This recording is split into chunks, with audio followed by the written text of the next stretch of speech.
Hi friends, birds lovers চ্যানেলে আপনাদের সবাইকে স্বাগত।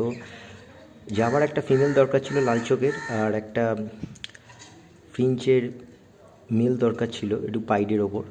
তো ওটাই পারচেস করে আনলাম আজ গ্যালো স্ট্রিট থেকে। রবিবার মার্কেট খোলা ছিল। তো জোড়া দুটো আশা করি দুটো ভিন্ন জাতের পাখি, তবুও সেট হয়ে যাবে। আশা করি ভালো ডিম বাচ্চা করবে।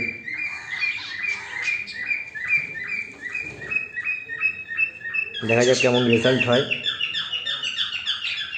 দেখুন, এটা লাল চোখে জাভার একটা ফিমেল, আর এটা পাইডের ওপর একটা ফিঞ্চের মেল।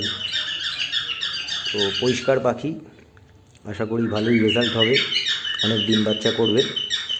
বার্ডস লাভার্স চ্যানেলটাকে সাবস্ক্রাইব করুন, বেল আইকন প্রেস করে দিন, লাইক করুন, শেয়ার করুন, কমেন্ট করুন, আমাদের পাশে থাকুন। বার্ডস লাভার্স চ্যানেলকে ভালো করে সাপোর্ট করুন। Thank you so much for watching.